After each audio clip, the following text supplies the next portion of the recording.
So I'll start presenting him. So Eyal Ronen is a faculty member at Tel Aviv University School of Computer Science. He's interested in analyzing and designing real-world implementations of cryptographic and security protocols and primitives, both in software and in hardware. Just this. Along with Matthew, he was also a co-chair of WAC5. That's an important information we want to share. Exactly. Today, he will tell us about how he owned the hardware-backed Keystore in Samsung's Galaxy flagship phones, presenting multiple flaws in the design flow of the TrustZone enclave. All right, thank you for the kind introduction, and thank you for pushing WAC forward, WAC5 on now. Really looking forward for WAC6. Maybe someone in the audience could be the current victim. Okay, so again, this is a joint work together with student Alon Shekevsky and Avishai Wool from Tel Aviv University. Okay. This doesn't seem to work. Click on the computer fast. Okay. Yes, computers are difficult. Okay, so this is what I'm going to talk about. Small background, how do we cover hardware protected keys, which I will explain what they are, how we break protocols, which is, or cryptographic protocols, which is what we like to do, and some main takeaways from the research. Okay, so basically this is smartphone. I'm sure that most of you have it. I'm currently using it as a stopwatch to know how much time I have.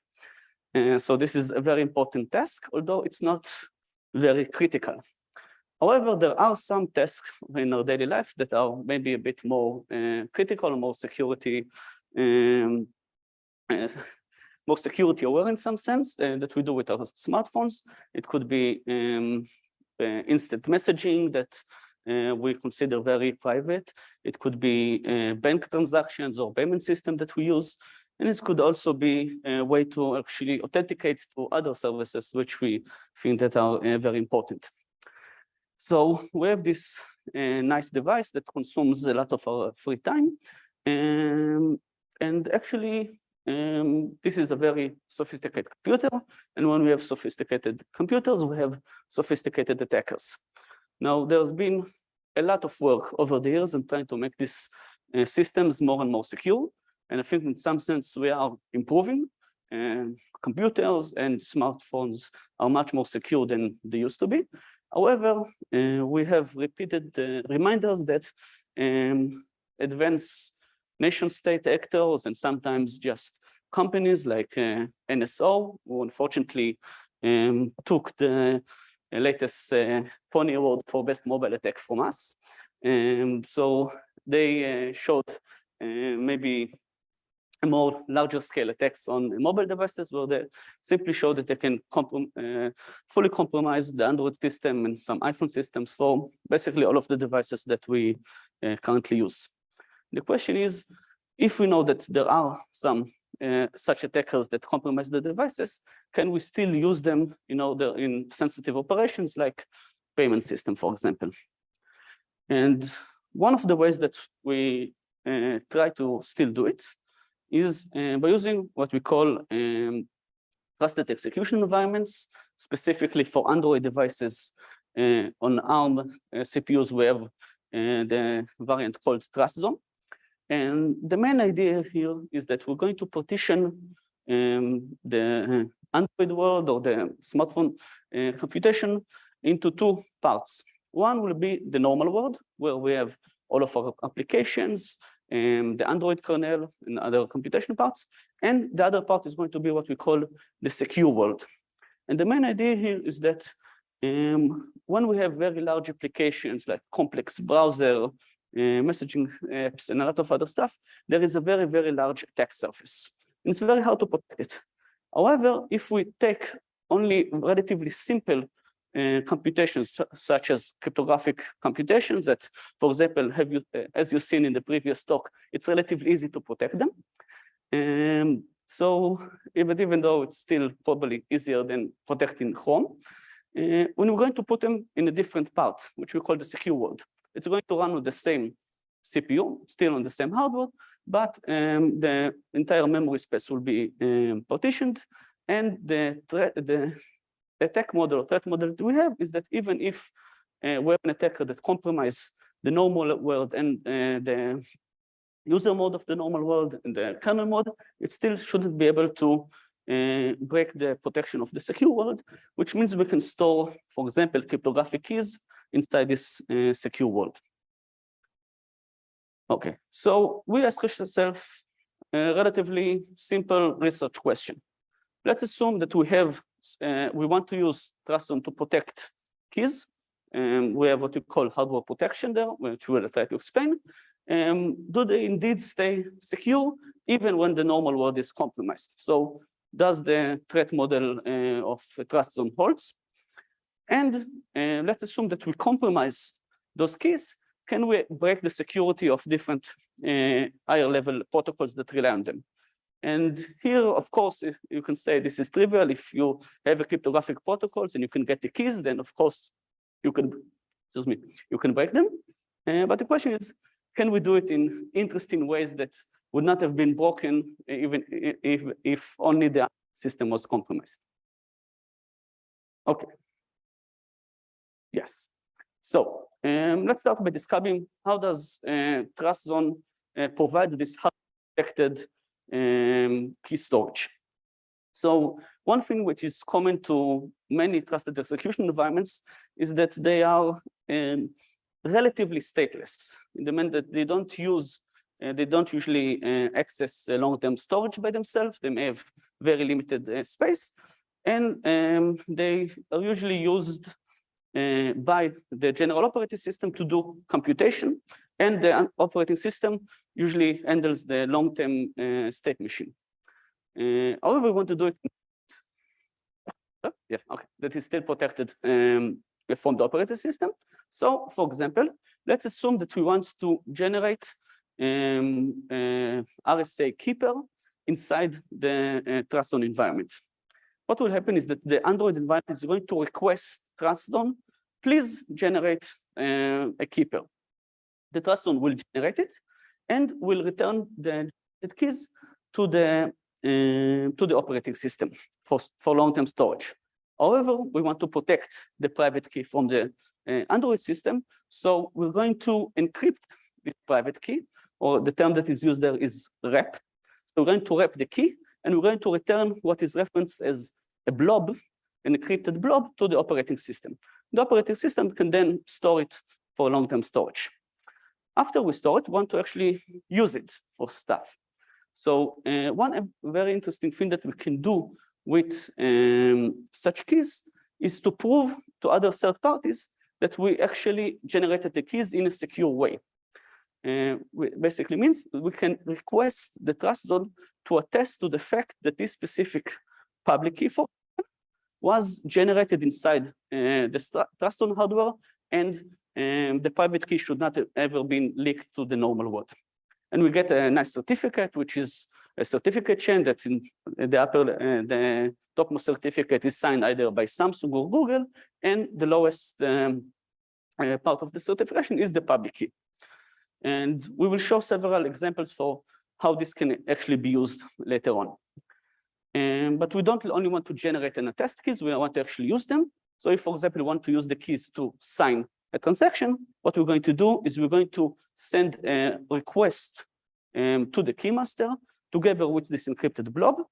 Inside the TrustZone, those keys will be unwrapped and the private key will be recovered. Then we're going to use it to do this cryptographic operation, for example, sign a bank transaction, and then we're going to return the result to the Android normal world. Okay. The main thing to adhere to the threat model we mentioned before is that plain text key material should never leave the TrustZone operating system. Should never be available to the normal Android environment. Okay, so we decided to look specifically at TrustZone operating system or implementations that were used by Samsung. And although ARM provides the basic hardware design, and maybe Android designed the API, the specific implementation for how, for example, the cryptographic operations are done, this is something that's left to each vendor. And there are a lot of different vendors. There was a very nice wood paper a couple of years ago that showed how Huawei used to protect hardware keys. And they did it by using hard-coded keys in software that were the same for all devices. So this may be not the best practice that we would like to see. Samsung put a little bit more effort into this. But even if we only look at Samsung, we have 3 different TrustZone operating systems that were implemented by 3 different vendors, including Samsung's own. And it depends on if you bought, which model you bought, if it's the US version or the European version. And there's a lot of things that I'm sure part of them are at least mandated by NIST or FIPS or whatever, decide which version you can use. And what is common to all these vendors and all these different operating systems is that they are a black box implementation. There's basically no information available for how they actually, what is the design, how they implement it. It's not open source. And we know that it's actually different between those different operations, different operating systems. So basically what we did, or maybe let's say Alon did, which spent about a year, try to reverse engineer different firmwares for TrustZone operating system. And the first thing that, first things that we say in conferences, but basically one of the last things that we tried to check was how, what is the cryptographic design that was used to encrypt the keys, to wrap the blobs. And maybe not very surprisingly, we found out that they do use an authentication encryption associated data, a mode of operation called AES-GCM, which is a very common mode for encryption. And we try to understand how the keys are generated and how the IV is chosen. So the keys are basically derived from a single key called the root encryption key. And they are derived using a salt which is specific for each blob. And there's also, because this is a stream cipher, also an initial vector. And to make things a little bit more confusing, the key that you see there is not the key that is used for encryption, it's the keys that we actually want to encrypt. So the 2 questions that we ask ourselves when we see this is a stream cipher, how is this salt chosen and how is the IV chosen? We thought that there should be a simple answer, but of course there's not. There are at least 3 different answers that we got. So the salt value is actually a digest concatenation of many different values. And we have at least 3 different versions of this that we managed to find out. The first version is what we initially thought was called V15, but apparently it's V1.5, which includes a fixed string and several values, which are all chosen by the Android application when it requests the key to be encrypted. The second version, S9 here is Galaxy S9, and V20 or V2.0 is what was actually written in the string. And here we have the same values, but we also have the values in green, which are not controlled by the Android world. They are actually things that attest in some sense to the status of the device. For example, was it rooted or not? And several integrity flags of the boot process. So they are not chosen by the Android world, but they are constant. So they are the same for all different keys that are wrapped. The last version is what we call V20 or V2.0, which was the one that was used for Galaxy S10 and later models. And there we also have this field, which I don't remember what's HEK, but randomness is something that we can all understand. It basically means added randomness, which is actually random, which is nice. So we try to understand a little bit where all this different thing comes from. And looking at the strings, we found out it's basically, unsurprisingly, when we have a lot of different versions that we don't understand where they are, there's some kind of standardization or certification process behind it. Here, it's what was used for the mobile device fundamental protection profile, which is a kind of common criteria used. So basically, if I understand correctly, this is what says that you can use these devices for, like, bring your own device for government or large enterprise networks. It's still supposed to be secure. So there are different versions of the standard, so there are different versions of the implementation. So we've seen a lot of different stuff. What does it mean from the security perspective? So when we see stream ciphers, the first thing that we need to think about is IV reuse attack. So as we mentioned before, at least for the V15 versions and V20 Galaxy S9, the Android client can control the salt that is chosen. If you control the salt and it's derived from the same root encryption key, then it means that we can cause keys to be reused. Maybe what was most surprising to us, that we saw that although in default the IV is generated randomly, there is a specific field that you can add to the request saying, no, please use this IV. So we can also have IV reuse. This is ACS GCM, which I really like this diagram. It's very nice. And this basically means that we can decrypt any keys that we want. The idea is relatively simple. I guess most of people here know it. I gave the talk in a security conference, so they needed to have a better explanation for it. But basically inside the wrapped blob, we have the IV installed that was used for the encryption because we needed to decrypt. We can extract these values, and then we can use the fact that we can actually import keys to the Keystore. So import a key that we know its value. We use the same IV installed, and we have IV reuse. We take all of the values, we store them, and we can decrypt any key that we want, which is nice.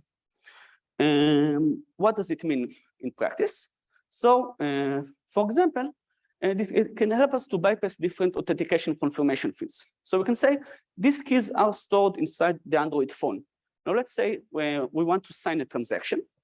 So if someone compromised the Android operating system, it can simply ask TrustZone, please sign this transaction. It doesn't matter if the keys are outside TrustZone or not. But to protect against this type of attacks, we can actually use different restrictions about key usage. When we generate a new key, we might say, in order to use this key for signature, you must get an input with the fingerprint of the user. So TrustZone have, in some devices, direct access to the fingerprint reading. It could have direct access to the screen. So you can have a secure prompt where you show the transaction, and you can use the fingerprint, and only if you did it, then TrustZone will agree to sign on your behalf. So this is so even if NSO compromised your device, they still shouldn't be able to steal your money. They usually want to steal something else. They get enough money anyway, but for the sake of the example. So if we're able to extract the key, then we can simply bypass all of this restriction and get away with the money. So this is nice for us as attackers, not so nice for people that are actually using this phone. But this, we did this research in 2021, and although Galaxy S9 was still supported, I think it still does. This is very nice from Samsung to have long-term support. But we wanted to find out what we can do with newer versions. So what we tried to do, can we do this type of downgrade attack? So if we look at Galaxy S9 and 2021, whatever there are afterwards, then they use this kind of randomness every time we generate a new key. And this means we can't reuse the key. However, what we found that there is latent code that can simply, as we can add this field saying, please use this IV, we can add another field saying, please use the older V15 version. We really tried to find any program or use case where actually use this property that allows you to create older blobs.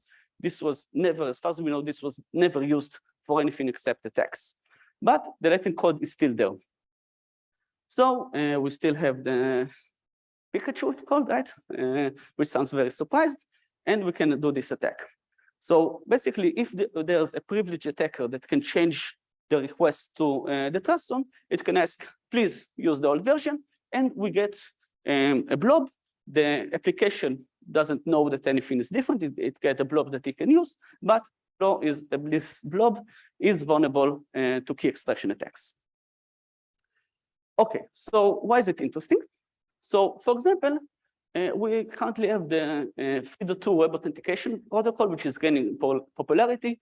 This allows passwordless authentication, which means maybe we can, some point in time, we can stop using passwords. And the way it's done is that we have these authentication keys that live inside what is called in the standard platform authenticators, which is basically hardware tokens like YubiKey. And again, these keys should not never leave the hardware token, and they are used to authenticate to the web server instead of a password. And what is very important for the security guarantees of FIDO is that it will be very hard to extract keys from a secure element. And it should also not be possible to easily clone the platform authenticator. So, for example, if I am the owner of a very large corporation and I want to give my employees a way to access the enterprise network, I don't want them to be able to clone this platform authenticator and give other people access to this network. So the nice thing is that in the threat model for FIDO2, the user might also be malicious. So one thing that we can ask ourselves is, if we already have this very expensive hardware called a smartphone, and it has this TrustZone inside, why do we need the hardware token? Maybe you can implement FIDO2 inside the Android devices, which is something that is actually done. And this is something that we can actually break.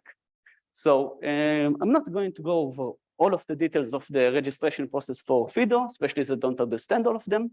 But as part of the registration process, we provide the trusted server with the public key that we use, and we use the attestation process that I mentioned in the beginning in order to prove to the server that this key was actually generated inside the TrustZone.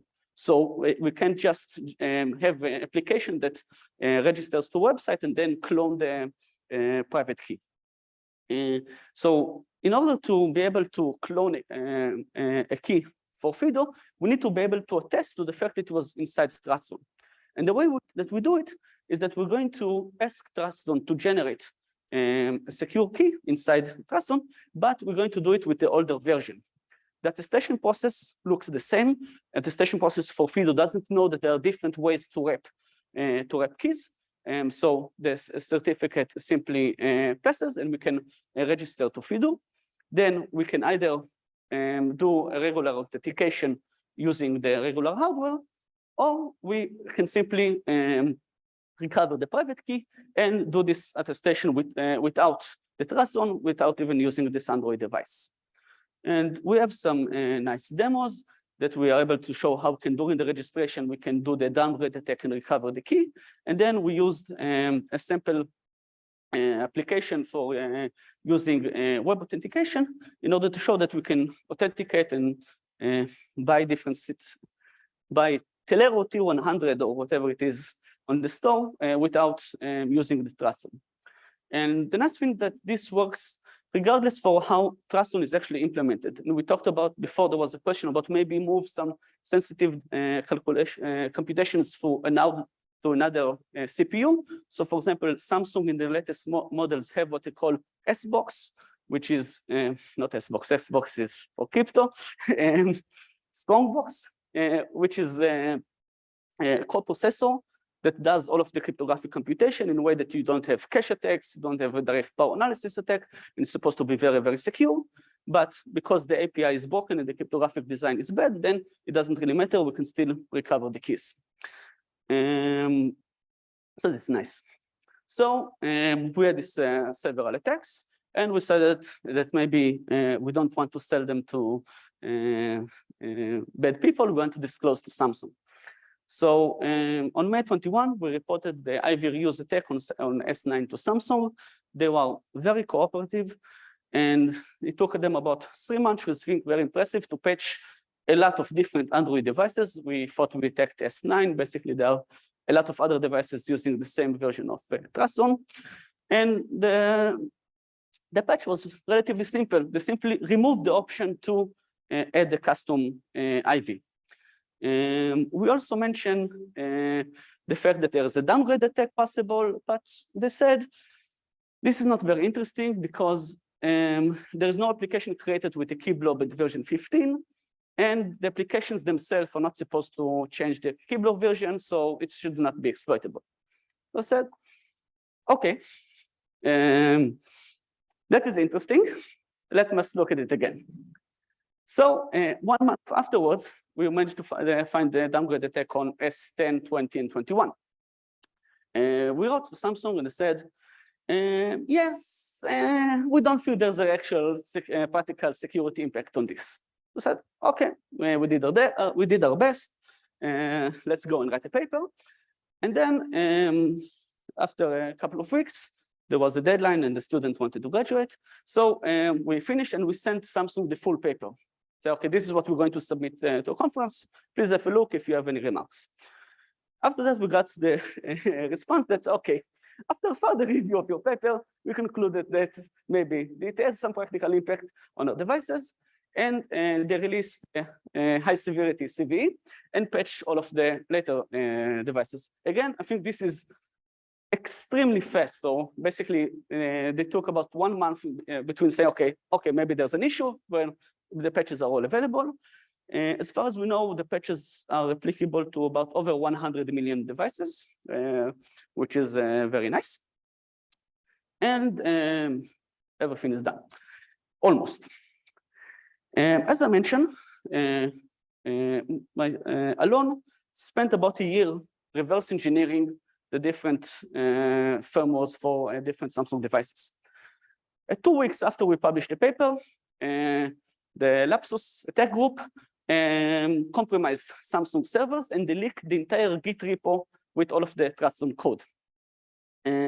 So what was nice about it is that we could actually see on the repo what the code looks like before and what commits they do to solve it.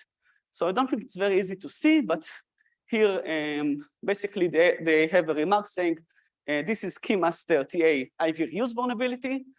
Do not allow add custom IV. So basically there was a point where you can add custom IV that simply said return if it happens.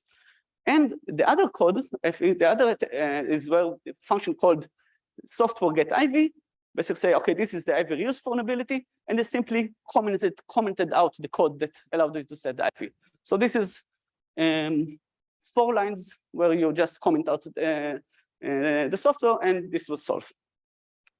The second part was the code for the legacy code Blob, which basically said we delete several code lines, and it was over. It's nice to see this, although it was a little bit frustrating for the student that if we waited for maybe 1 year, it could have had this master degree in like 2 weeks of work. Okay, so what happened here? There are a variety of low-level cryptographic issues that simply are not best practice, let's say, at the very least. We should never allow clients to set his own IV, especially for stream ciphertext. We should not allow clients to choose the encrypted version. They will usually not choose the one that we want. It is very important to not keep any latent code inside security critical application. This is something that comes up with many different attacks. And another weird thing that we didn't talk about, that encryption version was persistent across upgrades. So TrustZone has a where you can upgrade the version of the key blobs every time you upgrade the software version. However, if you started with the older version 15, you will never upgrade it to a new one. We talked with Samsung, we couldn't understand why they did it, but said it was a feature, not a bug. Basically, you should always use a unique IV and preferably some misuse-resistant mode of operation. I mentioned the Think library at some point, and then I got a Think sticker for that, so I'm mentioning it again. You should not allow people to choose the encryption version, and basically always use the latest encryption version, don't keep any latent code. One interesting thing here is what we call the gap in composability, which means that the key attestation that we had, for example, in FIDO protocol, does not commit to the cryptographic method that was actually used for encryption the keys. It was not even aware that there could be different ways. And this is part of the problem when we have closed vendor-specific implementations. We are not able to even prove the upper layer protocols because we don't know what cryptographic primitives are actually used underneath. This is a major security issue. And we should use, and basically, we should include specifically here the encryption version, but maybe if we have a uniform open standard, for example, by Google for Android, that we all know, we can try to actually formally verify and prove the protocols that we are using. And there's actually going maybe in the right direction, where Android tried to reinvent its Android attestation process and made it a standard. But we don't have a lot of details yet, so we need to see how it goes. And in conclusion, a lot of different fragmented black box design leads to a lot of different problems. We should open standard the design. It is 2022, so maybe we should not be forced to keep yelling it out of rooftops, but there is no security by obscurity. We should open source critical code like this so we can have formal analysis or even manual analysis by independent researchers. I think that very low-hanging bugs like this Ivy reuse would have been identified very, very quickly if the code was released in the beginning. And after decades of Ivy reuse attacks, specifically in SGCM, we should also strive to find more misuse-resistant variants. And again, we are going in the right direction, but we need to maybe go a little bit faster. That's it, and I will be happy to answer any questions if we have the time. And there's also a proof of concept and tools. So if you have any of those devices rooted by chance, you can actually play with it. Thank you. Thank you very much for your talk. Do we have any questions? Any questions from the audience? We have a few minutes before the break. Yes. Yeah. Wait a second. I guess this is a small question, but did Samsung comment on why custom ID was ever part of that interface? Was it used in the past in some acceptable way? They didn't tell us. Our conspiracy theory about it is that this is something that could be helpful for if you want to have a deterministic unit test of your cryptographic library. You want to be able to regenerate the same ciphertext, so you need to be able to tell them, please use this Ivy. And so here maybe testing was not good for security. And I think that there are simpler ways, but I think we've seen it in several places, and this might be the motivation for that. Another quick question? No, sorry, I thought you raised your hand. Okay, we can thank the speaker and also the two other speakers from the session. We will resume in half an hour, 2:30.